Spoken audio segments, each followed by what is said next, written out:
This week, John Hammond from Huntress is with us to discuss analyzing malware at scale. In the security news, automated tank gauges are linking more than just fuel. Cups is serving up a steaming hot brew of vulnerabilities. Meanwhile, Supermicro's BMC firmware is giving away root access like it's going out of style. If you thought your Kia was safe, think again. And just when I thought it wasn't easier to steal a Kia, it is. China's been busy building a massive IoT botnet called Raptor Train. NIST has decided that your password doesn't need to be a cryptographic masterpiece. Anything's good as long as it's not password 123. Well, maybe that's overstating it. A Texas hospital is playing a game of hot potato with ambulances thanks to a ransomware attack. More thoughts on known exploited vulnerabilities. Firmware unpacking tools, the lowdown. Aruba, Bahama, command injection.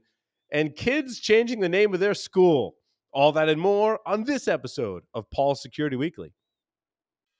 This is a Security Weekly production for security professionals by security professionals. Please visit securityweekly.com/subscribe to subscribe to all the shows on our network. It's the show where exploits run wild, packets aren't the only things getting sniffed, and the cocktails flow steady. It's Paul's Security Weekly. Breachlock is a global leader in continuous attack surface discovery and penetration testing. Since Breachlock was founded, they are adding over 50 new customers every month. They have discovered over 1 million reported vulnerabilities and performed more than 20,000 pen testing engagements, including pen tests for over 15,000 web applications, 8,000 mobile apps, more than 100,000 APIs, over 10,000 cloud security audits, and over 200,000 network endpoints. They test your entire attack surface and help you mitigate your next cyber breach before it occurs. Know your risk. Contact Breachlock today. Visit securityweekly.com/Breachlock. SOC analysts are often overworked and underappreciated. In fact, many consider leaving their jobs or changing careers altogether. Devo is hosting the 4th annual SOC Analyst Appreciation Day to give analysts long overdue kudos and encourage organizations to improve their job satisfaction and mental well-being. Join Devo and other cybersecurity industry professionals on October 16th for sessions and panels focused on de-stressing, SOC career development, and more. Visit securityweekly.com/Devo to register. Coming to you from Purgatory Studios in semi-high definition, compliments of Darth Vader himself. This is Paul's Security Weekly, episode number 845, being recorded on Wednesday, October 2nd, 2024. Mr. Larry Pesce is in the house. Yeah, and you're in the house. I'm back. I am back this week. Yeah, I don't take this the wrong way, but it was great to have a show with Dr. Doug. Yes. Yeah, it was great. Well, sometimes it's good for us to take a break from each other, Yep. and we see each other as a whole newfound love. It is. It is. Is that what that smell is? That's right. And I spent my time away. My con date was Mr. Jeff Mann, who was also here with us. Aww. We held hands, we hugged. It was fabulous. But you didn't sing karaoke. We didn't sing karaoke. No, to be honest, I kind of chickened out from singing karaoke. And the night was winding down, so I didn't feel like standing up there waiting. So yeah, I know. I was in the right frame of mind to do karaoke, though. Yeah, six bourbons in, right? 6 bourbons in, yeah. What you will. Mr. Bill Swearingen is back with us. Hey, everybody, I'm back. Thanks for having me back. I've missed you all, mostly Larry. Who is that guy?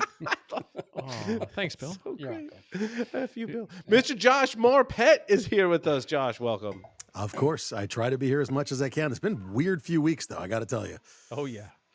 But, Yes. And not just for happy you. Rosh Hashanah and Happy New Year to everybody.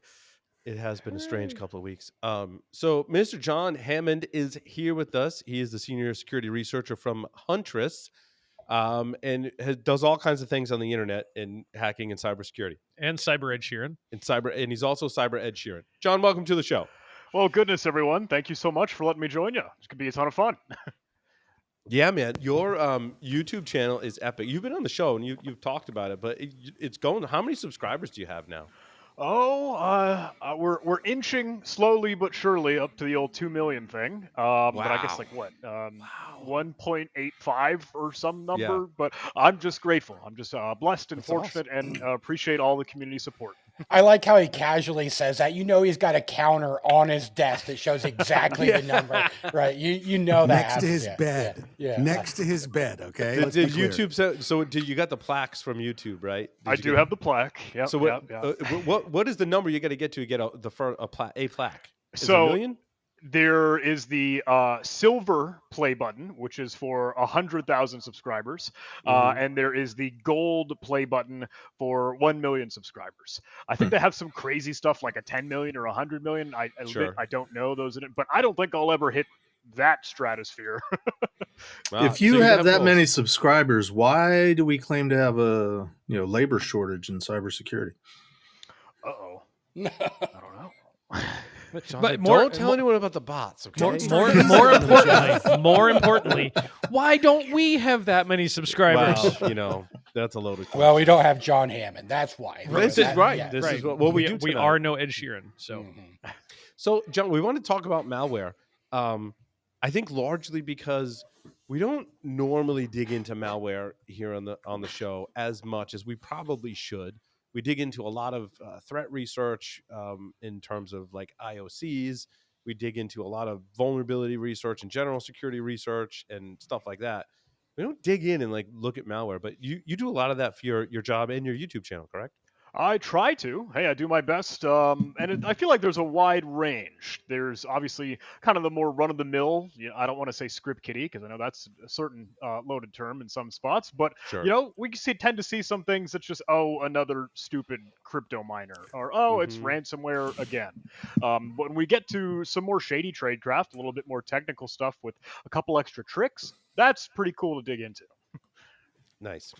Now, did you have particular examples you wanted to go through tonight, or?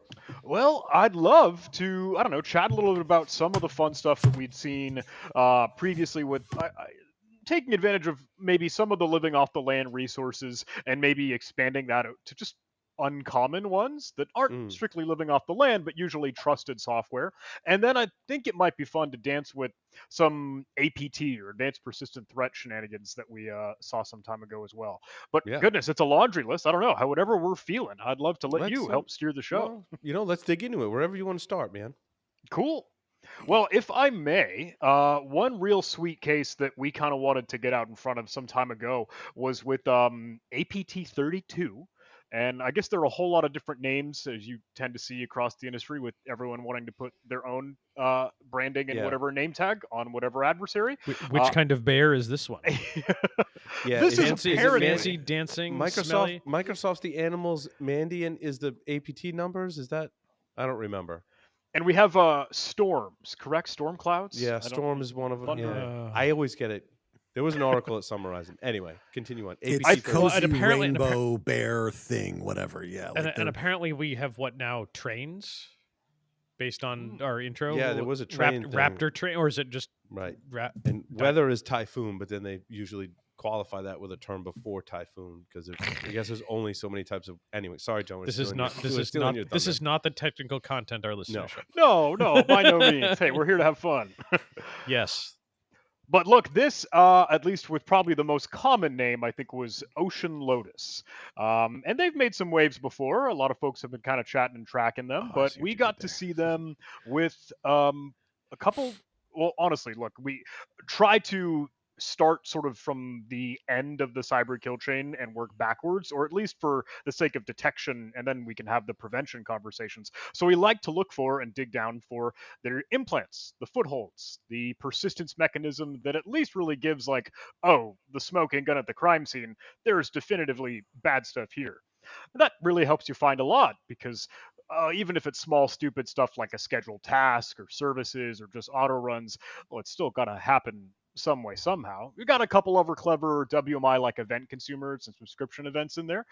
And that was one that we got to see with this case. But as those started to unravel, you see some more of the clever, cutesy stuff with alternate data streams.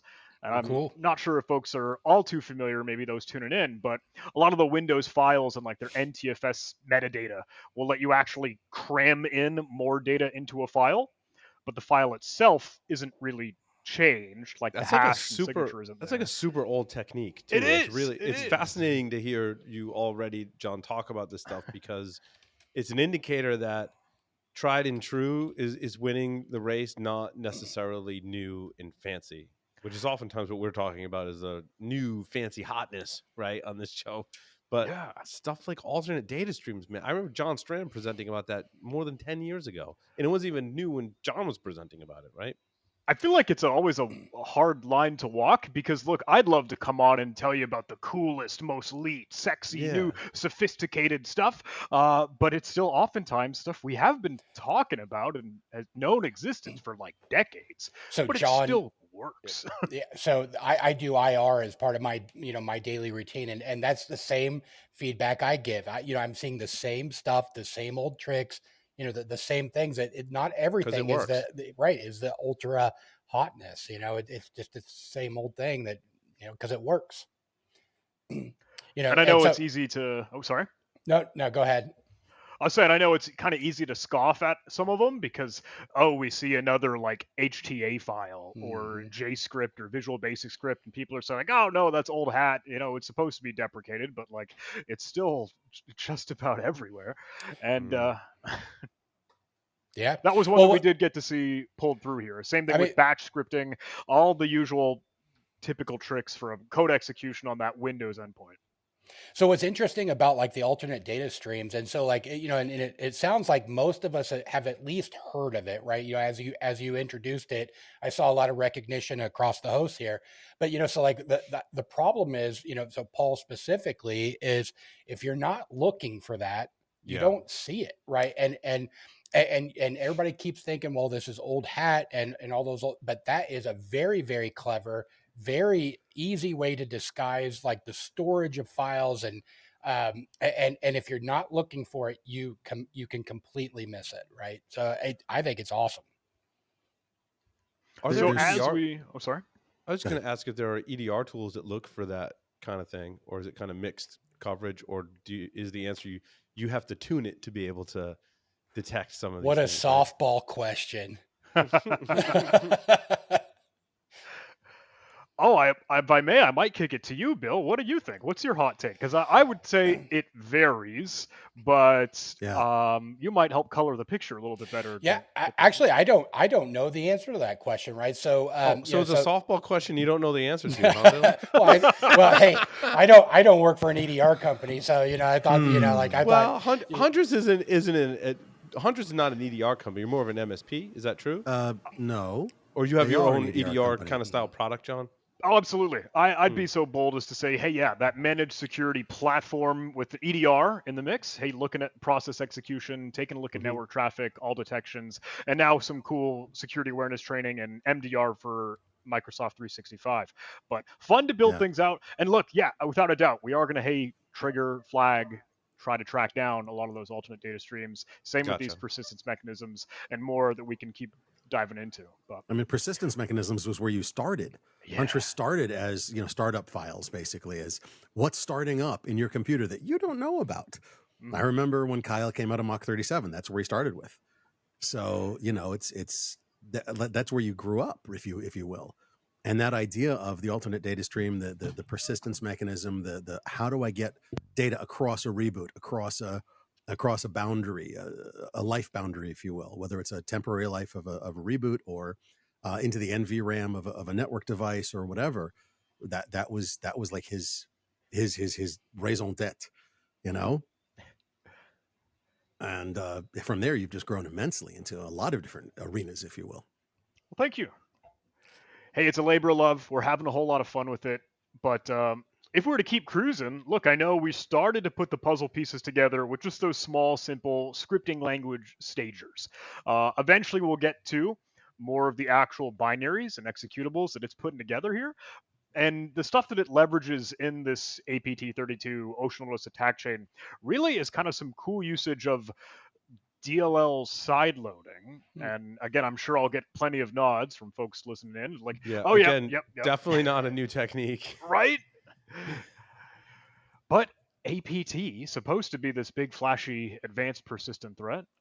I suppose it is really leveraging and chaining these all together, though, when you can mix and blend in one of those clever tricks. And I think that is where, as we get further and further along, we get to see some other neat Wait, stuff. John, sorry. So I have a question. DLL hijacking versus DLL side loading. There is a difference. There is there a difference between those? There is, Totally. right? Yeah. Mm-hmm.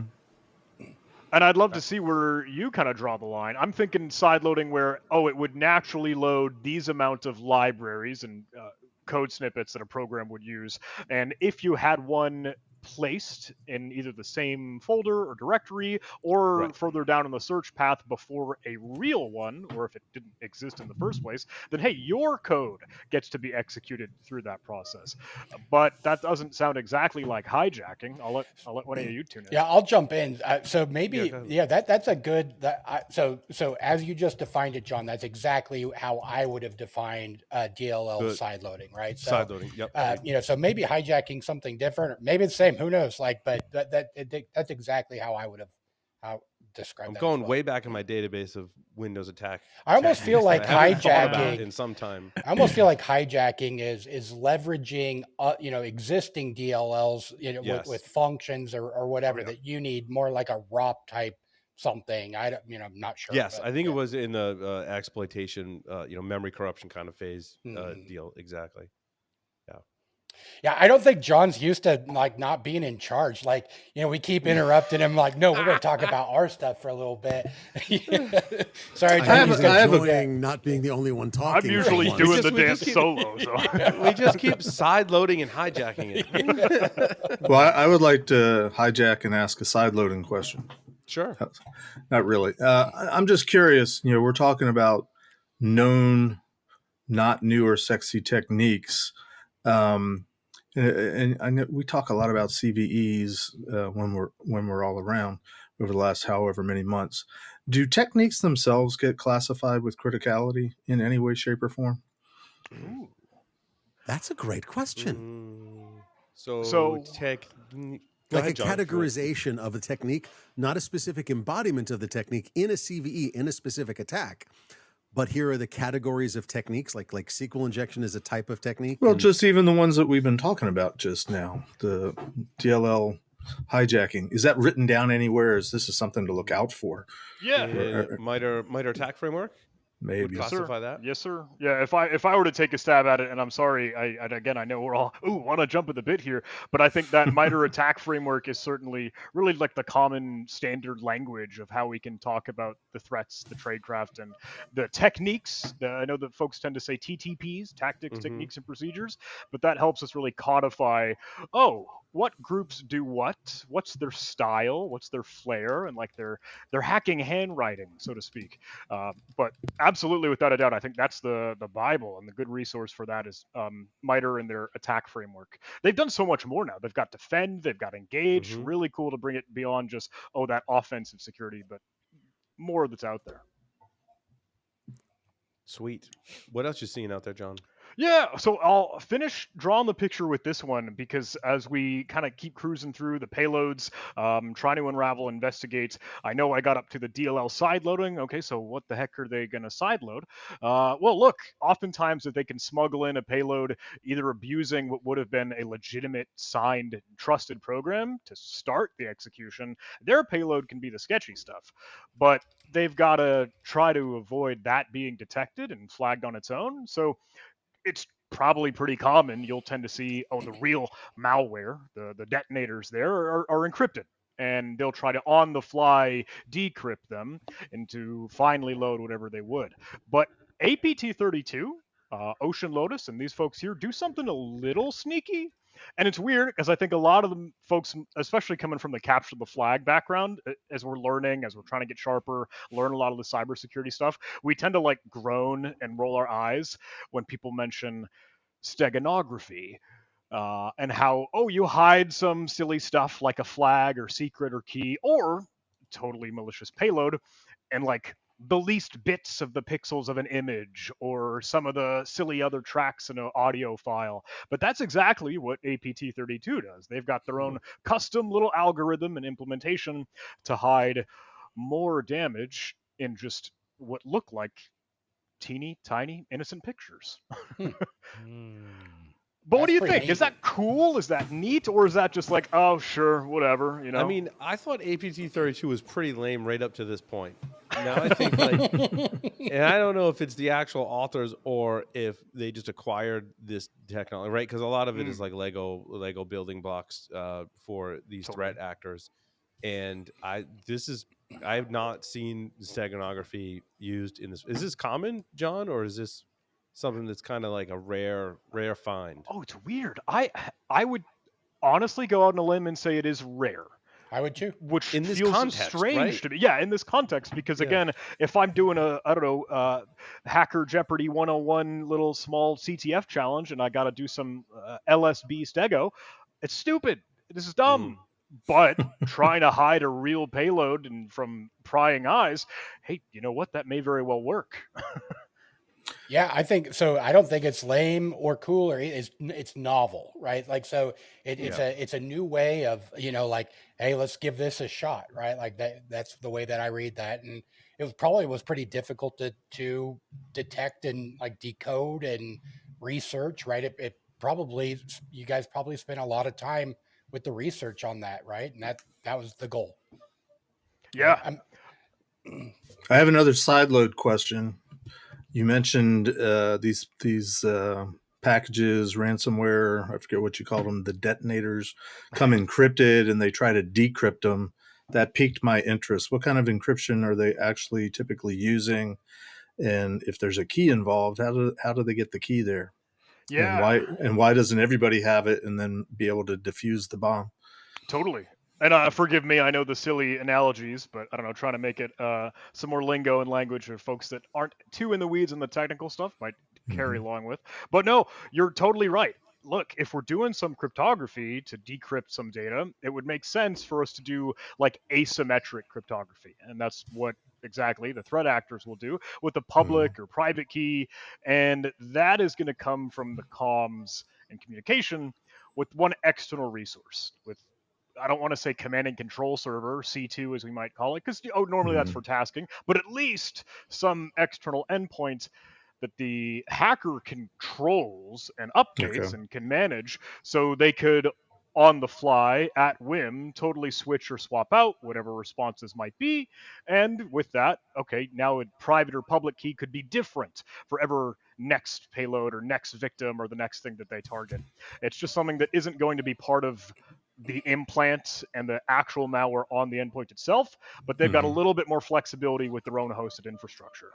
Yeah, and not necessarily, something different. It could also just be gone, right? And then that makes analysis way more, very, if you don't have memory on that machine, well, your host, right? Like, good luck.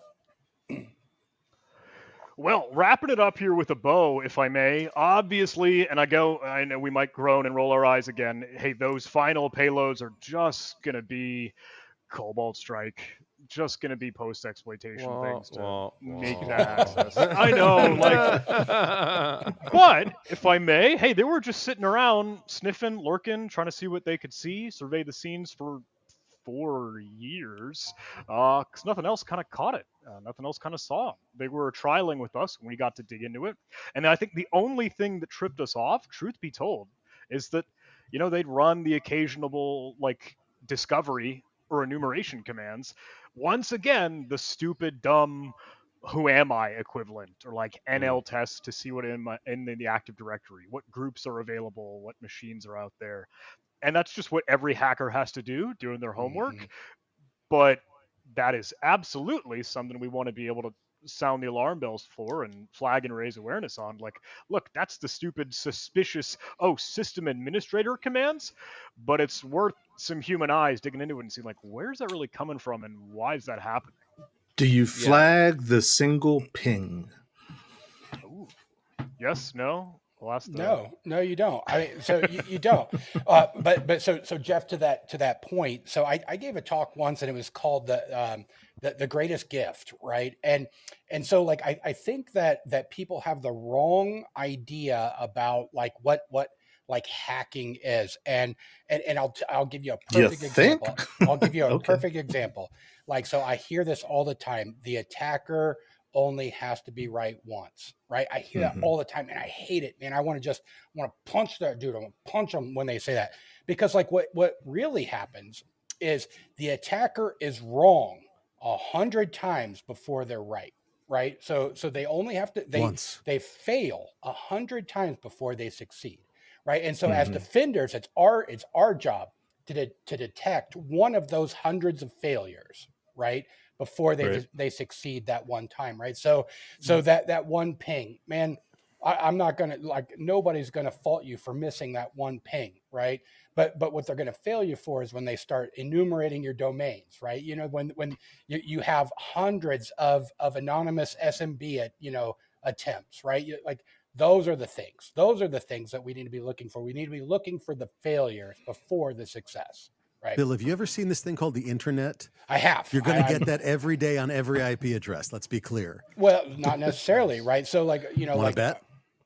yeah. Stick an unpatched Linux box on the internet, and it's owned in 6.5 minutes. So this is where I'm going to debate with you. I will stick an unpatched Windows box on my internal network, and hey, it's quiet. On your internal network, sure. Right. But we're not talking about on your internal network. We're talking about on your external network. Actually, Josh, we are. Yeah. Okay, so fine. I don't care. This is once the attackers pivoted. Well, inside. But here's the thing: even when you're on your internal network, have you ever, if you haven't run something like Extra Hop or whatever on your internal network, you don't know what's going on. And out of the companies that are out there, most of them don't know what's going on.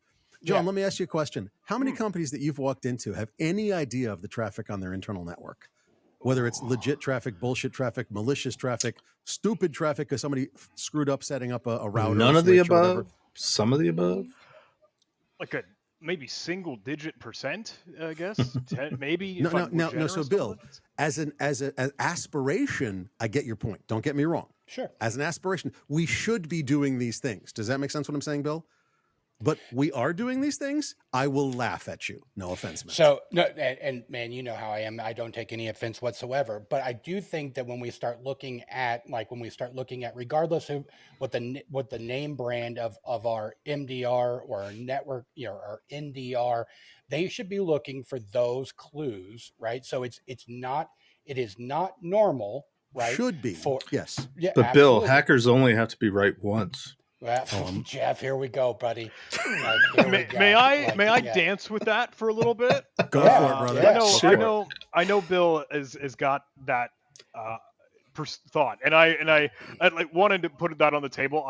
I tend to hear, and I know a lot of folks. Kyle, again, you color the picture a little bit, Josh, with Kyle Hansloben, big CEO, head honcho. He calls himself chief janitor at Huntress, but he's tried to flip it on its head and say, look, the defender only has to be right once. That's right. Because you're on our home turf. Like, now it's on us to have the visibility, have the monitoring, have the audits and awareness to be like, okay, you screwed up once, now I'm on your tail.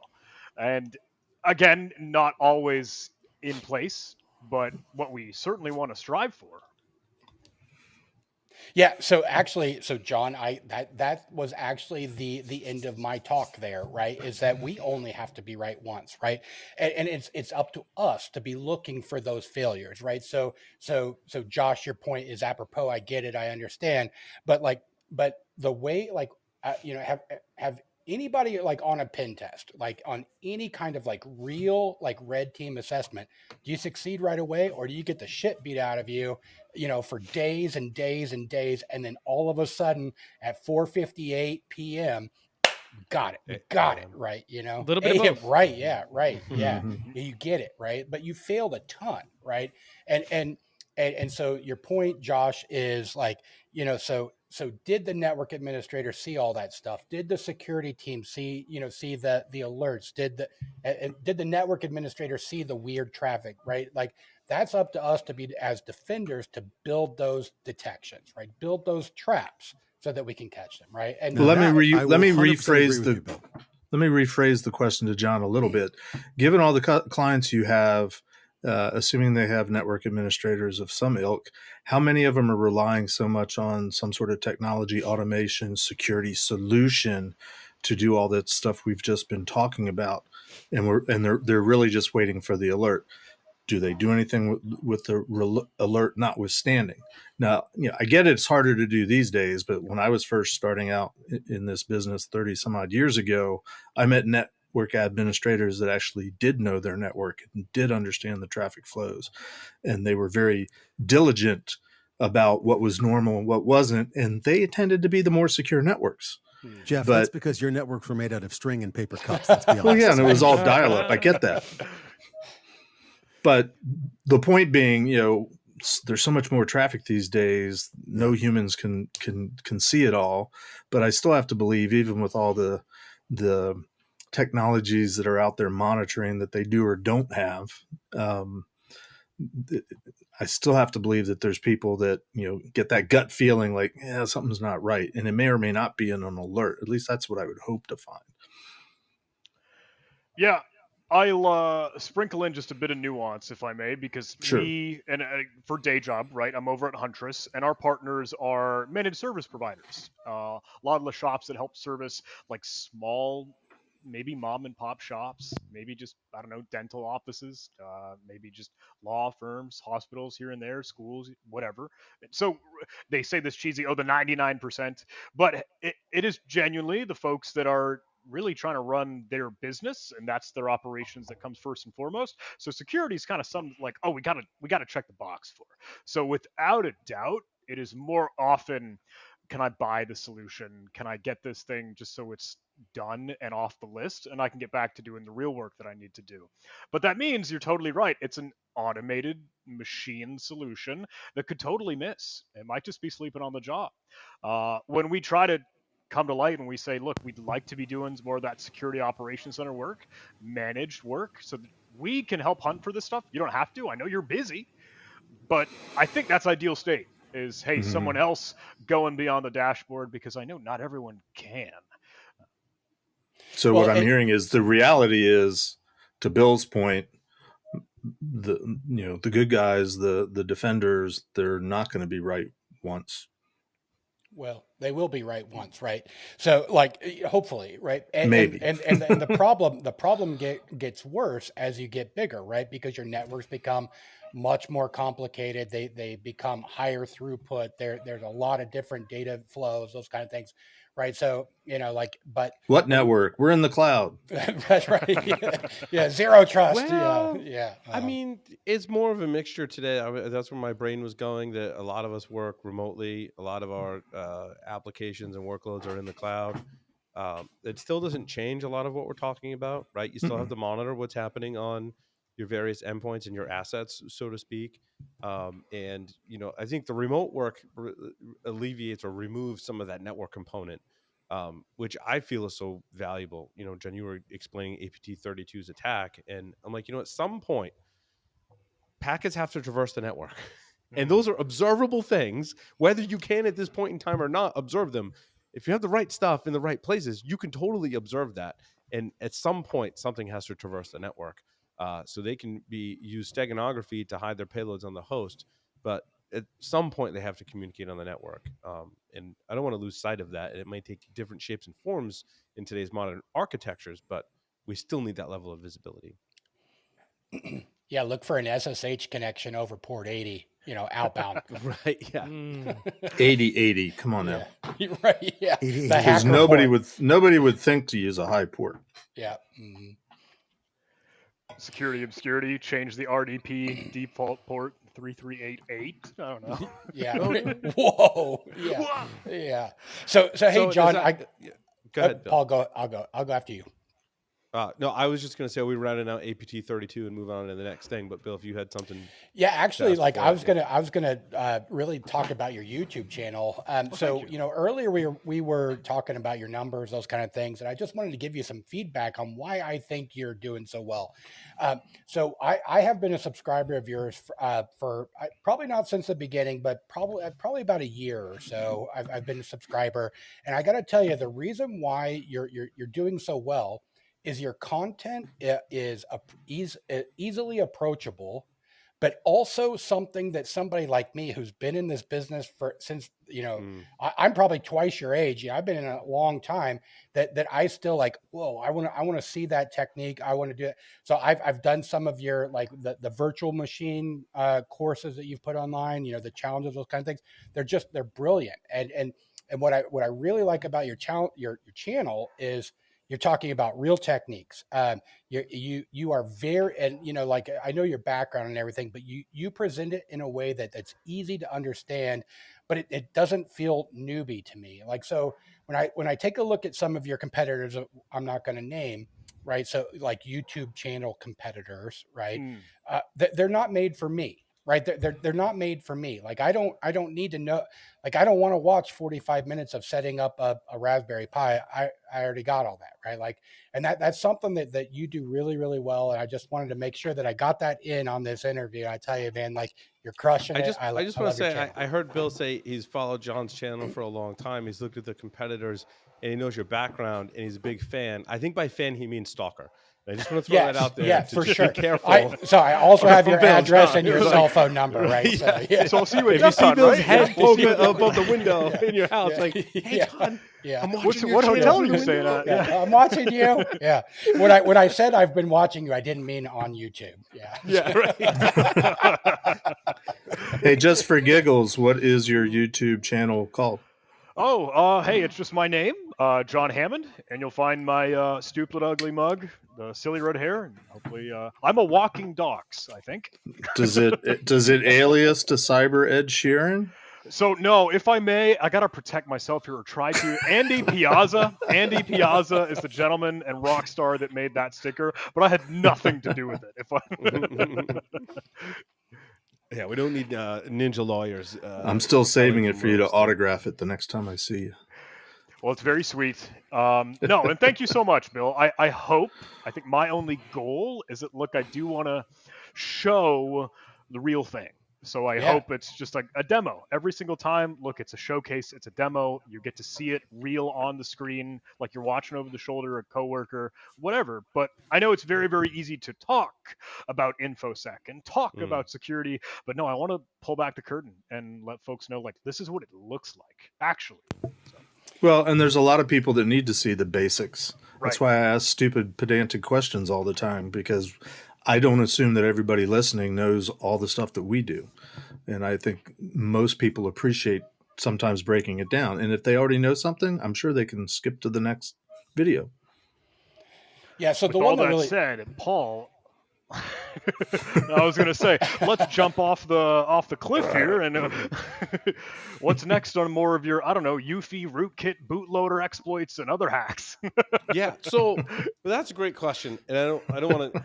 I want to phrase, and everyone's laughing because I might know where I'm going, but where I do want to go, and I think we've talked about this. Where no You've man teed has, it up. where no man has gone before. Yeah, but you've teed it up nicely in that we've established that modern threat actors, or today's threat actors that we're observing right now, are using techniques that those of us that have been around for a while recognize, as we learned 10 years ago, that I saw John Strand present 12 years ago, or whatever it is, and that's what they're using. And then I look at some of the newer techniques, newer, air quotes, newer techniques, and some of that is the BYVOD, bring your own vulnerable driver, where an attacker has to escalate privileges. And in order to do that, they bring their own vulnerable driver to gain kernel level privileges in order to be more persistent, perhaps more stealthy, perhaps to have a greater impact on the system. There are three reasons why they might do that. And I think today, like moving from APT 32 to a slightly more maybe advanced threat actors, they're bringing their own vulnerable drivers to do that. Where do you see us today, John, with addressing this problem? I mean, this is squarely in the space you're working in, right? Because I find that there are not great protections Mhm. against this particular attack, detections or preventions against the attacker has, in this case, let's just say, bring your own vulnerable driver. Totally. And you're right on the money. I think when we can get to that cooler, more sexy and more modern tradecraft is the adversary wanting to get that complete control and that root level, boot level, whatever it can do for a kernel driver, to have all that access that just a local administrator account. Sure, you can turn off AV, whatever, maybe hit a couple buttons. But if there are some other protections or other things like the EDR not allowing you to via the kernel driver, well, let's combat that at the kernel level. When they bring and exploit bring your own vulnerable kernel driver, so you could just shut off or kill, nuke from orbit, anything else that you would want. But to your point of the protections of that, I gotta side with you. Like it's really a hard playground to play in, and I don't want to open the can of worms and the whole CrowdStrike thing. But I think that's part of the conversation here. Is it like, okay, I think you just did. I didn't want to have to say But it, there's two approaches there, Totally. right? One is we sign what we do today. We sign the drivers, but we don't really. Microsoft doesn't really revoke very many drivers. They've gotten a little better at that, but I think they're gun shy about revoking drivers, because once you revoke a driver, that's it. It's revoked, and that driver can't load. And if that driver happens to be the driver that loads the code that enables your operating system to talk to your hard drive, your system's not going to boot. SOL. I think that's Microsoft's hesitation, right? I want to speak for Mhm. Microsoft, but that's my educated guess there. The other nuke from orbit idea here is that we go the Apple model, where companies, no one is allowed to load drivers into the kernel. And I think that's a double-edged sword. Do you think we will ever get there, or can we, with the Microsoft and Windows ecosystem that we've been in and we are in now? I think that it is not the same as Apple, and there's a road fraught with peril to getting to that point. I think Apple can do that because Apple controls more of the hardware and more of the ecosystem, and always has. It has always thrown out what happened before. Like, I'm not supporting that. You got to move. You got to move to the new thing. I'm That's not the thing. supporting the old stuff. You got to move. Microsoft and Intel and this whole PC ecosystem, it's very much been towards that backwards compatibility, right? That's exactly right. And I think that locking down the kernel is not likened to that model of backwards compatibility, right? And Apple has afforded some more luxuries because they own the ecosystem, man. Like they got their own processors, right? They control way more of the hardware. Well, and and can lock things down. they also had the opportunity when they moved to OS 10, right? So when it went to a BSD based system, to make those decisions, and you know, like we're already making that big move, right?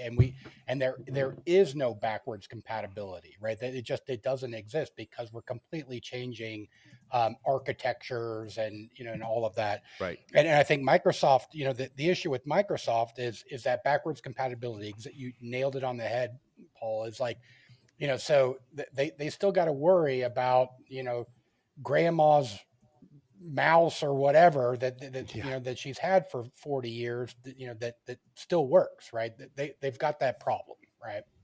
Yeah, I think a better solution, in my opinion, is controlling the loading of drivers and stability issues at boot time, and giving the user ways to get around that. So Linux actually, and it's through systemd, so take that with a grain of salt, has designed and is available, and you could configure this today if you wanted to. And it basically says, like, if I load this driver and it doesn't load, I still continue on. And then maybe I give the user an option, like maybe there's another option where the user is going, like, hey, your system's trying to boot and it can't load this driver. Like, do you want to continue, or do you want to like stop and try and fix the problem and let the user troubleshoot it? Or it just goes, well, I can't load the driver, so I'm going to continue. Now, again, if that driver's loading your hard drive, your system's still not going to boot. But my point is, there should be recovery mechanisms built into this boot process.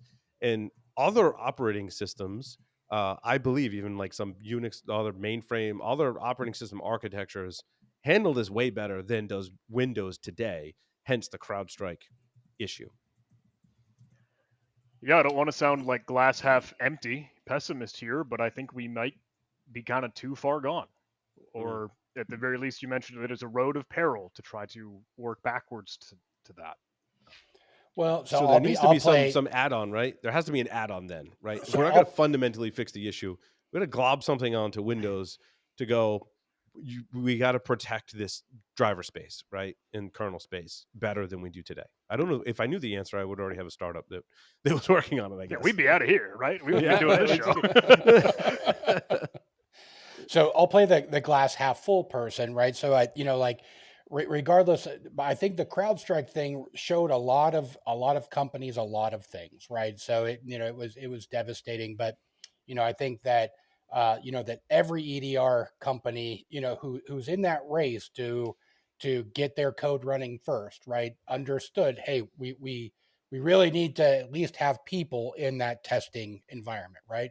And I bet you it also, like, so Paul, I bet you this conversation is I don't know, but like is happening at Microsoft as well. Like, they have very, very talented engineers there, Sure. right? So maybe they're, because of that issue, we will get it. Who knows? I don't know.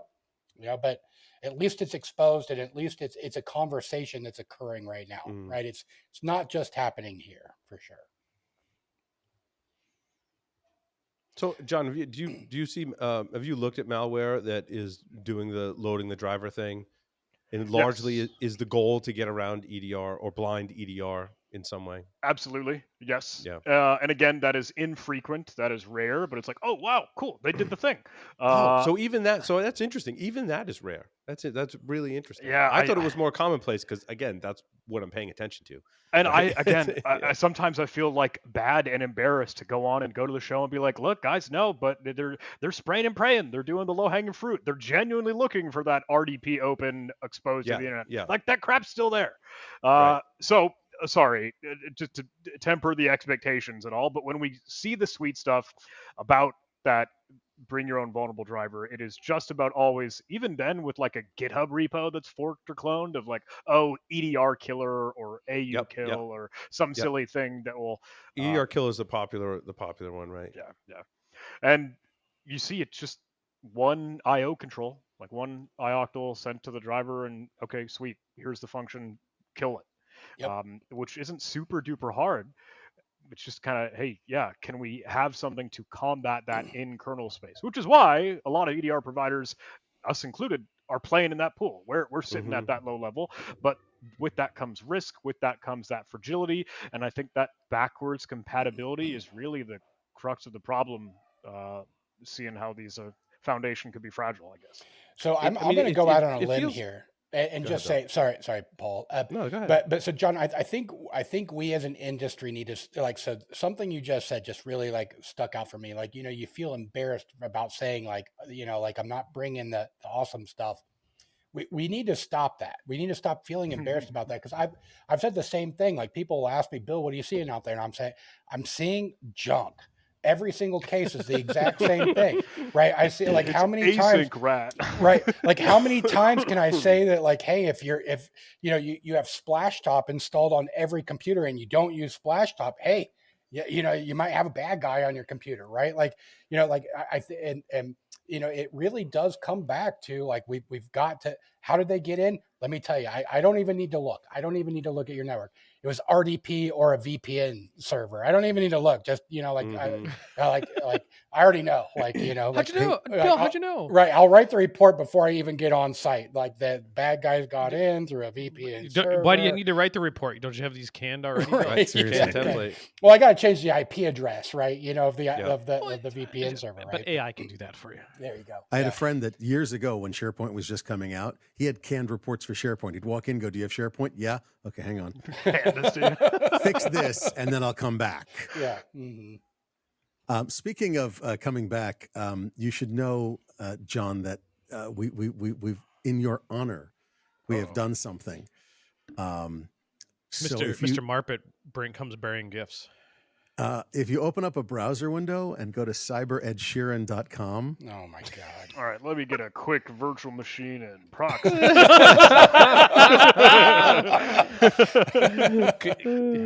Clearly, John is not new at this. It's just it's nothing malicious, but cyberedsheeran.com now redirects to your YouTube channel. You are gentlemen and scholars. That is amazing. What an angel. Thank you. It does. I can confirm on air, live, it happened here. In a virtual machine. It's just a quick 301, but it redirects. Not me. To I went straight up raw, man. I went raw dog that shit, and it worked. So did Paul. I watched him. Yep, I did, and then I spelled it wrong, and then I gave up. Paul, me too.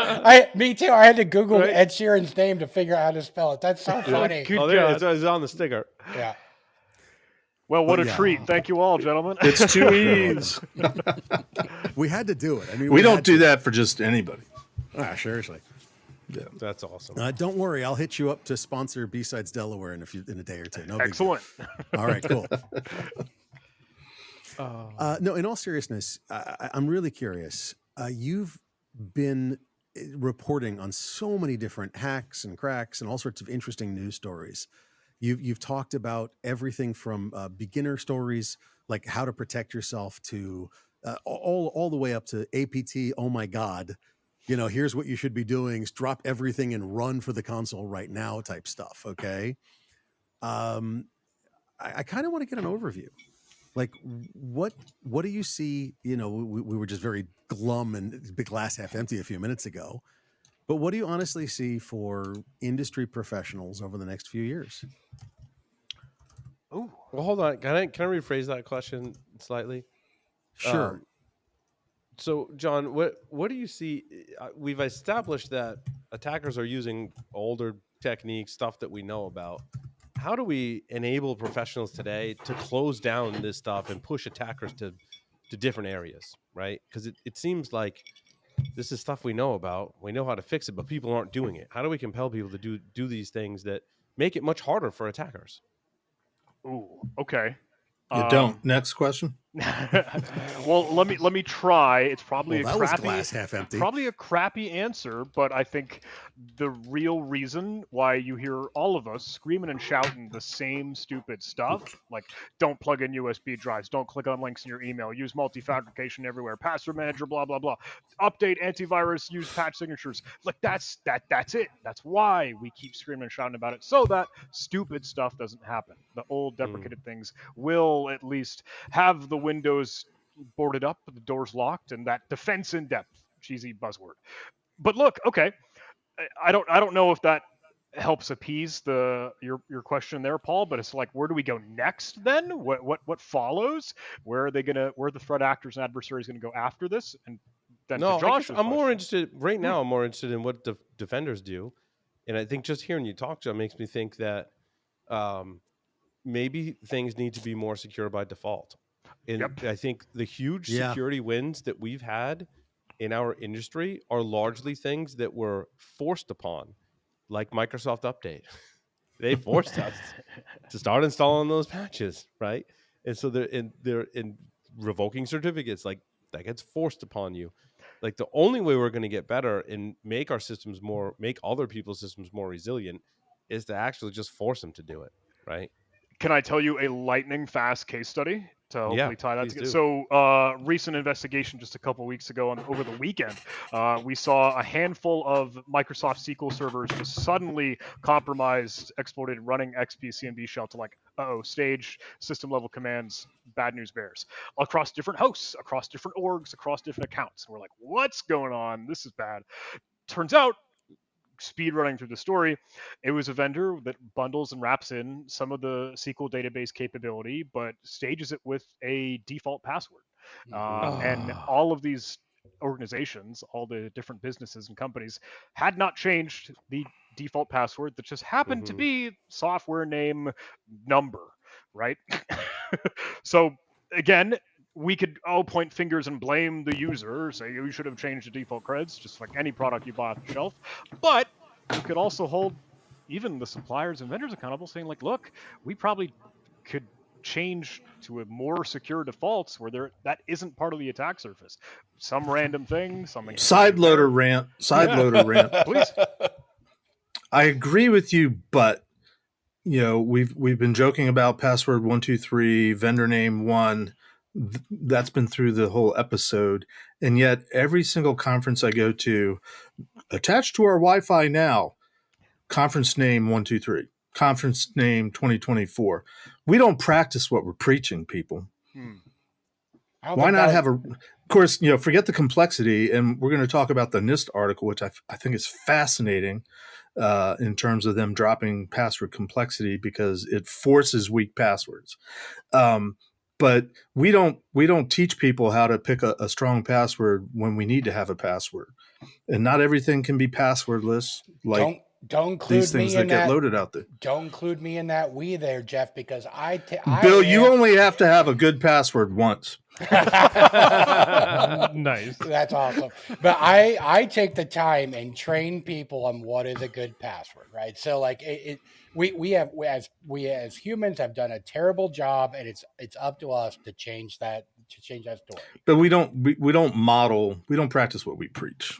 I do. The worst offenders that I've seen over the years are IT people, but they pale in comparison to security people. And I'm sweeping a broad stroke. What As is a- your as a prime Wi-Fi? example What today, is your Jeff, I Wi-Fi was- password, Jeff? At your house, what is your Wi-Fi? It's password? whatever's written on whatever's written on the device. Well, go get it and show it to me. Linksys. No, I'm just kidding.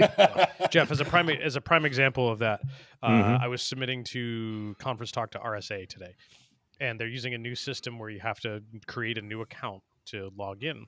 Oh, and I boy. go and type in a password, and it keeps telling me that I don't meet the password complexity. Rules. Right. Yet I know my password has an upper, and it says I need to meet 3 out of the 4. I know it has an upper and it has a lower. Capital Mhm. RSA 2025 No, activation point. no, and it has a number, and it has a number, and it has a special character, and it has a special character that is listed in their list. So I tried a Mhm. different number and a different special character. And it still Position. wouldn't take. It's a and it still- positional limitation. I'll bet you. No, it Okay. says the password needs to be between 8 and 16 characters. And yours And was my 32. My password was longer than 16 characters, and the number Oh. and the special character was after right. 16, and it cuts the password off. Well, I don't think we're going to solve the password problem, but No. what I do want to come back to is, and this could be a horrible analogy, but it's what I got right now. When you buy a car, right? It's a horrible analogy. it comes with seatbelts, right? Comes with. Are you and, buying or leasing?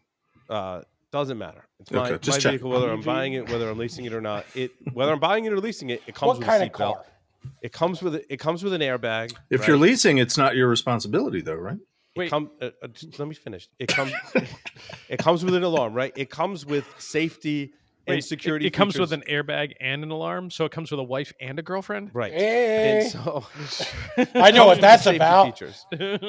When you go acquire, let's just say Microsoft Windows, it doesn't come with all those safety features. You have to enable and or acquire. You have to add on EDR. You have to add on all of this stuff. Windows to make it Defender isn't secure. good enough. It used to be you worse. You still have to pay for that. I guess you could call that an option. Like I Okay. want the clear coding over my car. Yeah, He wants and I gotta pay. I seatbelts gotta in pay your for I that. want car. to pay for the optional seat belts. Okay. Right. Yeah, kind of like here in Rhode Island, you have to pay optional for the turn signals, the blinkers, the blinkers. The blinkers, yes, the Blinkers. blinkers with the blink. You use fluid. those in Make Rhode sure you Island? Fill that up. Every other week. That's the point, Jeff. Nobody wants to pay for extra for the option here. Right. Exactly. So why can't we? I think the answer, part of the answer anyhow, is getting to more of a secure by default. That Yes. it's not an option. It's not something we have to add on after the fact. But that the locks things, us John, down you into certain described. patterns. But the things, John, you described are the things that we have to combat now, largely with add-ons and tweaking and tuning. Those things after the fact, whereas versus the buying a car experience when you get the safety features and they're there. Now you still have to put your seatbelt on, obviously, right? So maybe there's another analogy there. Well, and but the car beeps like annoyingly so if you don't put your seatbelt on. Oh, you remember in the 90s that some of those cars had an Automatic, automatic seatbelt? yeah. Yep. So those are the worst. Yep. So I think that's part of the answer. John, I want to get your thoughts, right? I mean, because it's largely based on the threat Just say- landscape. as just you, say seatbelts, John. Described it this evening. No, I would agree, and I'd love to. I don't know if you could help me spot check here how I might kind of tie it together. I don't have a car. I sold my car, and I don't like to deal with my cars because I don't know a whole lot about cars. So I'll go bring it to some mechanic or someone smarter than me, and I'm like, "Can you fix this? Can you make it better? Can you make sure the seatbelts, alarms, all the security safety mechanisms work fine?" Because I don't have that awareness. So if we're paralleling that to our infosec cybersecurity land, like, yes, absolutely, we can get a lot of the folks more educated, aware, know to put on your seatbelt, have those secure defaults, the alarm things and sounds and noises going off to help it, but also acknowledging like everyone's going to have a different skill gradient as to what they can do and what they know with this stuff. So I got to tie it together with like, you know what? Hey, it kind of takes some teamwork. It takes some collaboration. It takes some leaning into the community and leveraging either what other experts and subject matter SMEs, whatever, can help do. Like, look, I want to learn a little bit more about those Linux system D techniques we could do to help prevent those bootloader things. But I'm not smart in that world, so I got to ask you.